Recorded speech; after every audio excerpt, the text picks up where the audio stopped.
Eu falei isso aqui, já falei algumas vezes isso aqui, né? Documentos permanentes vitais, documentos permanentes, documentos temporários, mas trouxe aqui algumas palavras de uma forma conceitual para que vocês se acostumem, tá, com essas palavras. Então, vamos fazer aqui uma breve revisão, tá, com relação ao valor de documento, valor do documento. Então, permanente vital, tá, permanentes vitais. Aqueles que devem ser conservados indefinidamente, por serem de importância vital para a organização, ok? Então, indefinidamente, permanentemente, esses documentos vão ser guardados, tá? São documentos realmente chave, né? Peça-chave da instituição, da organização. Então, permanentes, tá? Aqueles que, pela informação que contém, devem ser conservados também indefinidamente. Então, a diferença aqui está no vital, tá? De importância vital. Bom, temporários. Quando se pode determinar um prazo ou determinar, né, data em que cesse o valor do documento, certo? Tá aí a diferença entre eles, né? A gente tem, realmente são duas situações, né? A gente tem temporários e permanentes. Dentro dos permanentes a gente tem o vital. Mas aqui eu posso dizer que todos os documentos se encaixam, tá? Entre esses dois. Ou ele vai ser temporário ou ele vai ser permanente, ok? Métodos de arquivamento. A gente tem dois tipos de sistema, tá? Relacionados ao método de arquivamento. Eu vou trazer alguns exemplos, alguns gráficos também para facilitar. Mas é interessante a gente entender qual é a diferença entre eles, ó. Então, o sistema direto, ele é mais simples. É aquele em que a busca do documento é feita diretamente no local onde se acha guardado. Então, por exemplo, eu tenho um acervo documental, pode ser pequeno, pode ser grande, então, não é essa a diferença, mas eu tenho condições de ter algumas informações de pesquisa e ir lá no acervo localizar o documento, sem necessitar de nenhum tipo de auxílio, nenhum tipo de ajuda, por exemplo, um código, por exemplo, uma listagem, né? Um sistema, né, informatizado. Então eu tenho condições de pegar esse documento, buscar esse documento diretamente lá no acervo, ok? Então, diretamente lá no acervo. Tá aí a dica que eu dou para vocês. O sistema direto funciona dessa forma. O indireto, obviamente, é o contrário. Então, é aquele em que, para se localizar o documento, necessita-se antes constar um índice, um código ou um sistema informatizado. Então, por exemplo, eu não tenho condições de ir lá no acervo localizar o documento.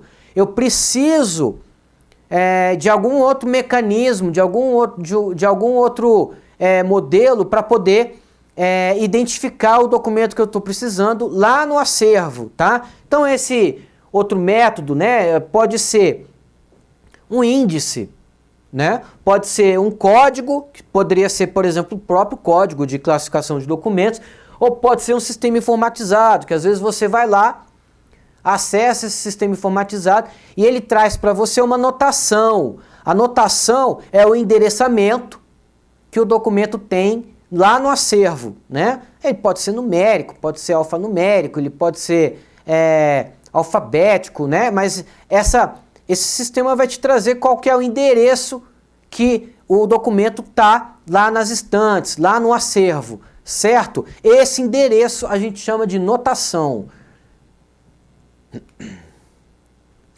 Então, vamos... eu preparei um slidezinho aqui, esse slidezinho, para a gente tentar entender um pouco melhor o que é, tá? Talvez já tenha ficado claro, mas eu achei interessante a gente utilizar aqui os slides em forma de gráfico. Então a gente tem aqui um exemplo de arquivamento direto, ó. Por exemplo, eu tenho aqui a ilustração de duas pastas, né, AZ, que chama de pasta AZ. Lembrando que a gente está falando de documento físico, tá? São aquelas pastinhas que acho que todo mundo conhece, né? Costumam ficar lá em documentos de escritório, né, nas estantes e tal. Você puxa aquela pasta, estão os documentos ali, né? Foram classificados de alguma forma, né? Às vezes por empresa, às vezes por data, às vezes por números, né? Nesse exemplo aqui que eu trouxe, estão classificados pelo código de classificação. Vocês lembram? Nas outras aulas? 100, 200, 300? Ok. Bom, eu tenho essas pastas AZ nas estantes, certo? Vocês percebam aqui, ó, que está escrito ofício e memorando, não é? Então eu tenho condições de ir lá na estante, certo? Pegar essa pasta e procurar o documento. Não é verdade? Eu não estou indo diretamente lá. Tá aí um exemplo de arquivamento direto. Aí lá eu vou ter uma outra forma de organização aqui, ó, que é de 0 a 100, né, de 1 a 100, que seria o código de classificação, 101 a 200, 201 a 300. Ou então poderia usar aqui como ofícios e memorandos pela numeração, ó, de 1 a 100, ó, de 101 a 200, de 201 a 300. Aqui pode ser tanto código como número, mas é direto, porque você consegue buscar diretamente a documentação. Por exemplo, um indireto, ó. Eu tenho aqui memorando, né? Uma pastinha AZ de memorando, certo? E tem aqui, ó, 033, material de consumo, 0.60.1, publicação de matérias, né, que é matérias do Diário Oficial, 024.2, férias, né? Aqui agora a gente já precisa de um código para poder fazer a localização da documentação, para poder ter uma ideia da onde é que ela vai estar guardada, ok? A gente pode ter uma numeração aqui nas pastinhas AZ que se remetem ao código. Então toda vez que você tiver um segundo instrumento, uma segunda situação, né, um segundo sistema para poder localizar o documento que você está precisando, ou a informação que você está precisando, aí você está trabalhando com o sistema indireto, ok? Outro exemplo, portarias, memorandos, ofícios, né? Aqui tem a diferença que a pastinha às vezes chamava memorando e agora ela é a 024.2.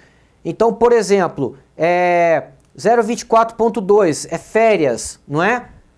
Aí eu tenho lá na estante dizendo que essa pastinha é 024.2. É claro que eu já posso estar com isso na cabeça, que eu sei que é férias, né? E aí dentro dessas férias eu vou procurar lá o que é portaria, o que é memorando, o que é ofício, né? Mas você já gravou, mas de qualquer forma você precisa do código de classificação para saber que o 024.2 são férias, ok? Então outro exemplo de sistema de arquivamento indireto.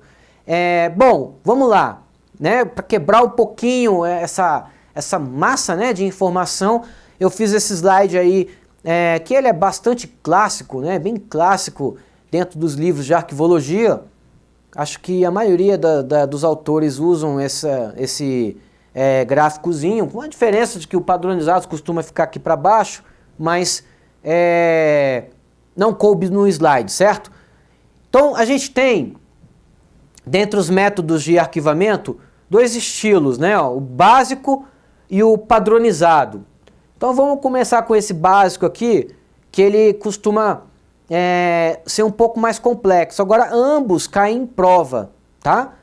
Eu preciso que vocês deem uma familiarizada nesse gráfico, né? Para poder entender que aqui a gente tem alguns segmentos, né, relacionados ao básico, né, aqui relacionados ao assunto, tá? Os padronizados são códigos mais simples, acho até que mais antigos, então eles já não tem tanta variação e tudo mais. E aí a gente tem esse tipo de diferenciação. Bom, dentro do básico aqui, ó, ele vai se separar para alfabético, geográfico e numérico, tá? O alfabético é por letras mesmo, né, do alfabeto. O geográfico costuma ser por regiões, né? Por exemplo, pode ser cidades, estados, né? Países. Numérico, obviamente, por número. Dentro do numérico a gente tem uma diferenciação também, simples, cronológico e dígito terminal. Os simples são números simples, como se fossem os ofícios de 1 a 100, né? O cronológico a gente pode ter pela data, né? Que não deixa de ser somente numérica, né? O dígito terminal a gente vai ver na próxima aula, não é nesse bloco nem no seguinte, é na próxima aula, porque já é um exemplo que precisa de um gráficozinho diferente, mas bem trabalhado, então a gente vai ver depois. Aqui na outra diferenciação aqui do segmento a gente tem assunto, né, também chamado de ideográfico. Eu já vi cair muito em prova como ideográfico, então quero que vocês entendam que aqui são sinônimos, tá? Então, quando está falando de assunto, está falando de ideográfico. Ele também se separa em alfabético e numérico, né?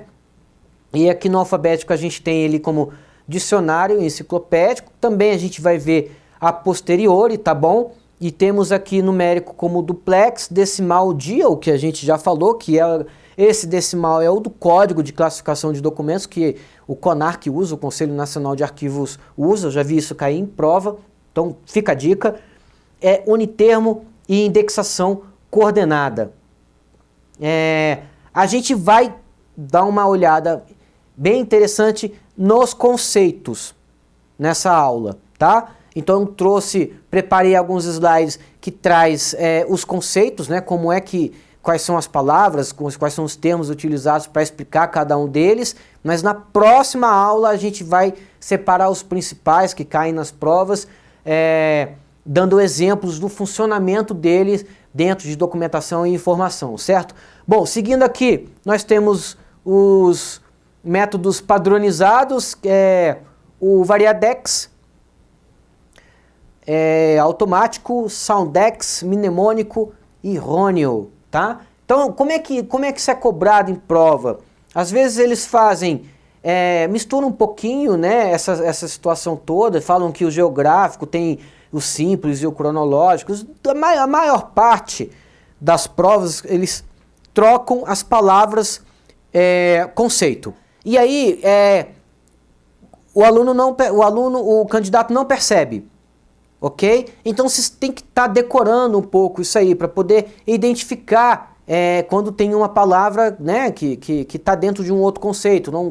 Eles misturam um pouco essas palavras e passa despercebido para aquele candidato que estudou pouco, para aquele candidato que estuda sem atenção, que está só lendo. Então, toma um café e atenção no que está lendo, para não cair nesse tipo de peguinha. Bom, muito bem, né? A gente tem esses métodos de arquivamento, ok? Aqui é mais cobrado, mas isso aqui também cai em prova. E vamos ver um pouquinho, então, como é que cada texto, cada conceito de cada um deles para a gente começar a aprender e começar a decorar. Bom, temos essa situação aí como uma situação importante, tá? É a relação entre os métodos de arquivamento com o sistema direto e indireto, certo? Então, por exemplo, a gente tem o alfabético como direto, né? Por exemplo, se ele é por letra, eu não preciso de nenhum sistema para ir lá encontrar um documento que eu estou necessitando, né?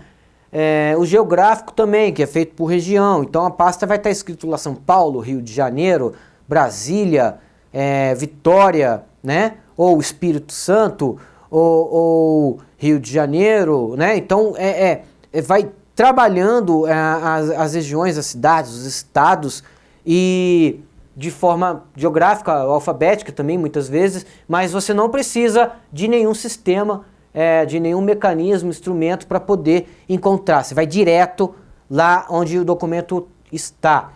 Numérico, muitas vezes você precisa de algum código para dizer que o memorando tal está se referindo a tal assunto, que o ofício tal também, ofício 30 está se referindo a tal assunto. Você muitas vezes acaba utilizando uma sistemática, uma listagem, né, para poder ter mais informações sobre o ofício 30, sobre o memorando 30, perfeito? Então costuma ser indireto. A gente tem aqui uma dicotomia, né, do ideográfico, que mais uma vez eu coloquei a palavra assunto aqui para ficar firmando, né, que ideográfico e assunto vão ser sinônimos nas nossas provas. Então quando for alfanumérico ele é direto, quando ele for numérico ele é indireto. Aqui tem uma diferenciaçãozinha e uma coisa meio invertida, mas se eles falarem sobre ideográfico e assunto é bom dar uma decorada sobre isso aqui. O que eu mais vejo cair na prova é essa situação do alfanumérico. E aí eu trouxe aqui um conceito para poder clarear um pouco mais. Então o alfanumérico, ele na verdade não é considerado nem sistema direto nem sistema indireto, ele é semi-indireto, né? E vamos ver mais ou menos por quê. Bom, trata-se de combinação de letras e números, não se inclui nas classes de métodos básicos e padronizados e é considerado um sistema semi-direto. Cai na prova mais ou menos assim, né? Tem um texto, com informações às vezes sutis, às vezes até bobas, para chamar o método alfanumérico de sistema indireto, ok? Então, essa é uma diferença que a gente percebe na arquivologia. Vamos ficar atento porque é um dos que mais cai em prova, tá? A afirmação de que o método alfanumérico é um sistema semi-indireto. Vamos para frente. Métodos de arquivamento. A gente tem aqui aqueles que estavam apresentados lá no gráfico, ó. Alfabético, geográfico, numérico, cronológico, e eu botei aqui um sistema computacional também para a gente acrescentar mais alguma coisa. Então vamos lá, no alfabético, ó, quando o elemento principal a ser considerado é o nome de uma pessoa ou instituição, né? Então é a linguagem que eu quero que vocês percebam, para que vocês levem a sua atenção, tá? A linguagem de como é cobrado nas provas. Essa linguagem. É claro que as bancas fazem um floreio, brincam com a posição das palavras, das funções, das palavras do português, né? Da morfossintaxe, eles brincam, colocam na ordem direta, coloca posto deslocado, faz uma brincadeira, uma miscelânea, mas para dizer a mesma coisa. Então, percebam a linguagem, observem o português, ok? Então vamos lá, ó, vou repetir. Quando o elemento principal a ser considerado é o nome de uma pessoa ou instituição. O que é que eu estou querendo dizer, gente? Ó, o elemento principal, aqui é que está as duas palavras que você tem que prestar um pouco de atenção, entendeu? O elemento principal, né? Às vezes a gente está cansado, a gente lê uma informação dessa e fica assim, como assim elemento principal? Então vão se acostumando com essa linguagem.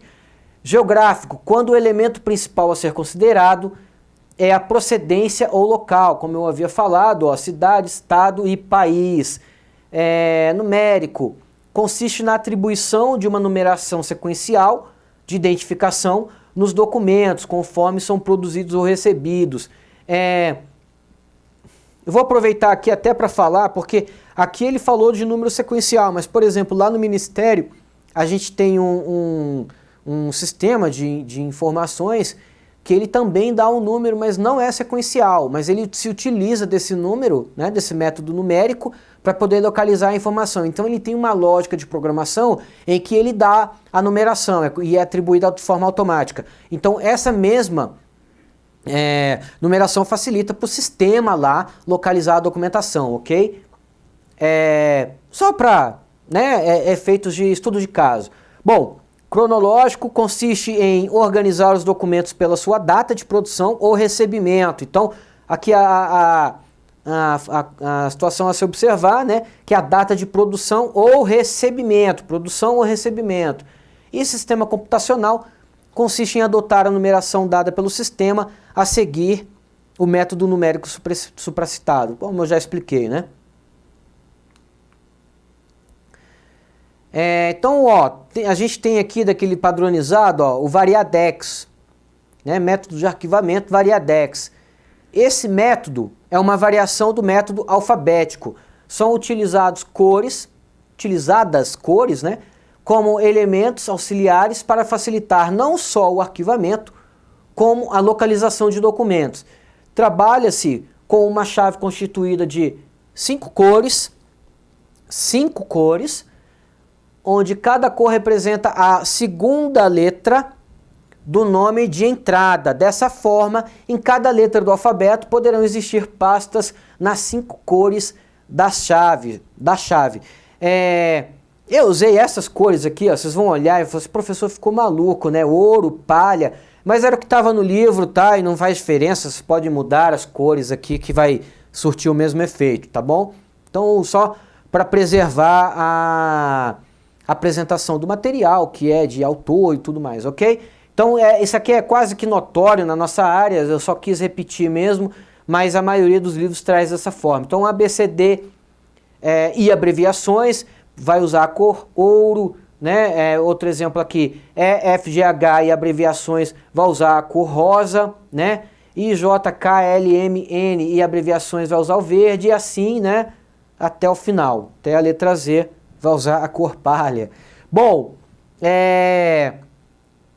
isso cai muito em prova, muito em prova. Esse Variadex é o que eu mais vi até hoje, né, dos métodos padronizados. Então, eu gostaria que vocês observassem o seguinte, ó, que ele fala que trabalha com uma chave constituída de 5 cores, ok? Onde cada cor representa a segunda letra do nome de entrada. Então, por exemplo, meu nome é Roberto, eu usaria a cor da letra O, que seria azul, ok? Então, o meu segundo nome é José, então eu também usaria a letra O.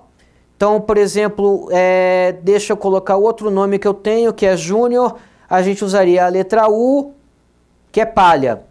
Perfeito? Todo mundo entendeu? Então, se eu tenho o nome Maria, por exemplo, vai usar a letra A, tá? Ó, a segunda letra do nome de entrada. Então, Maria vai usar a letra a cor ouro. Tá bom? Funciona nesse sentido. Então, dê uma pausa, dê uma lida, tá? Para se acostumar com essa linguagem, com essas informações. Enquanto isso, eu vou passar outra dica para vocês. Sempre que houver numeração, para tudo e veja direitinho qual que é o número que está caindo. Porque esse número é informação. Se você pegar, ler tudo isso aqui e não prestar atenção no número, se o cara botar 6 cores lá, você vai botar certo. Não é verdade? E vai estar errado. Não é verdade? Por isso, tem que prestar atenção. Como eu fazia? Como eu fazia? Eu escrevia de novo. Eu não me importo muito com o livro, eu não sei se vocês vão concordar comigo, mas quando eu estava estudando para passar em concurso, eu já estou no meu 3º cargo, eu já passei em mais de 10 concursos. Se vocês colocarem lá Roberto José da Rocha Júnior, entre aspas, no Google, vai aparecer uma porção de lugar que eu passei em concurso público. Eu assumi 3 cargos dos que eu passei. Ok? Resolvi ficar no Ministério da Ciência e Tecnologia por conta da estabilidade, a famosa estabilidade. Então hoje eu já sou estável, né? Tenho mais de 6 anos no Ministério e é um ministério interessante, ele paga a titulação, ele tem uma carreira interessante, né? Então foi atrás dessa situação que me fez permanecer lá no Ministério. A carreira é tão boa que, para mim, assim, o mais interessante seria ir para o Legislativo, né? Por exemplo, a Câmara Legislativa do Distrito Federal ou a Câmara Federal, né? Que o pessoal costuma apelidar também, que seria o Senado ou a Câmara dos Deputados. Ou então o Judiciário, mas principalmente se tiver aquele aumento lá que tem uma certa previsão, mas que eu não sei nunca quando vai sair, por conta da nossa crise econômica. Então, como é que eu passo essas dicas para vocês? Como eu não me importo muito, né, não me importo exatamente com o livro, eu pegava e escrevia de novo.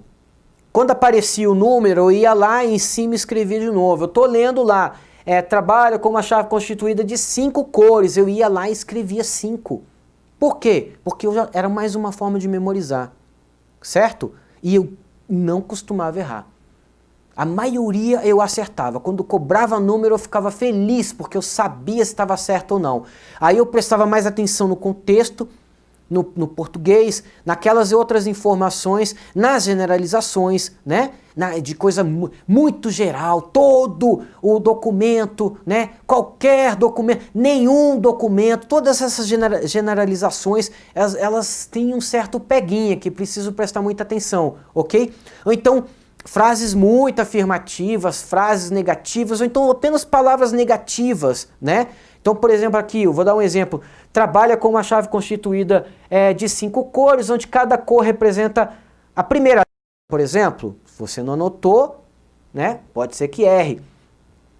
Ou então ele fala que não trabalha com cor, mas trabalha com letra. Tem que estar prestando atenção nisso. Quando a gente está cansado, está fazendo prova, 120 itens, 150 itens, esse cansaço faz a gente perder a questão. E o elaborador da prova sabe disso. Eu já elaborei 2 provas, né? A gente trabalha nas provas questões fáceis, médias e difíceis. Então vocês precisam estar atentos. Então eu vou dar uma dica para vocês, que é assim: as fáceis e as médias, todo mundo vai acertar. Você vai passar em concurso quando você acertar as difíceis. Porque as difíceis só acerta quem passa. Só quem vai passar é a que vai acertar. Ok? Professor, como é que eu sei que eu tô perto da porta lá? Tô perto de entrar no concurso público. Tô perto de passar. Aí esse é um termômetro que todo professor passa. Quando você tiver 5 questões e estiver errando uma só, em 5 questões, você errou uma só, aí você está no páreo. Tem muita chance de você passar. Se a prova veio para você, se você teve uma estratégia, por exemplo, fez uma prova no fim do ano, que todo mundo viaja, né? Fez uma prova, por exemplo, no feriadão, que tem uma galera que desiste de fazer a prova e prefere viajar. Entende? Então, se a prova veio para você, se você escolheu o conteúdo que você está estudando já há algum tempo, você deu uma sorte nesse sentido, da prova cair no feriado, qualquer coisa, mas qualquer estratégia, coisa bem pensada que você fez, aí você está no páreo, ok? Então é só estudar, estuda, vai estudando, vai acumulando conhecimento que uma hora você vai chegar lá. Então vamos lá, ó. Esse aqui é o último slide para a gente terminar esse bloco, ok? Automático. Nesse método, os papéis são arquivados com guias e pastas, que já indicam as divisões das letras no alfabético. E o Soundex, o Variadex e o Soundex são os mais cobrados, ok? Soundex, para arquivos alfabéticos onomásticos de grandes proporções, método segundo o qual as unidades de arquivamento são ordenadas por código, ao invés de o serem pela sequência estritamente alfabética. O código baseia-se no som das consonantes dos nomes. As unidades de arquivamento são assim agrupadas pelos nomes que soam de maneira idêntica, sem levar em conta se a grafia é ou não a mesma. Soundex, ok? Tem a ver com som, beleza? Essa é a dica. Rônimo e mnemônico são considerados sistemas obsoletos. Eu já vi cair isso aqui também. Desse jeito, ok? Então, deem uma pausa, façam uma lida, voltem no outro slide, tá bom? Eu vou encerrar mais esse bloco por aqui. Daqui a pouco a gente volta.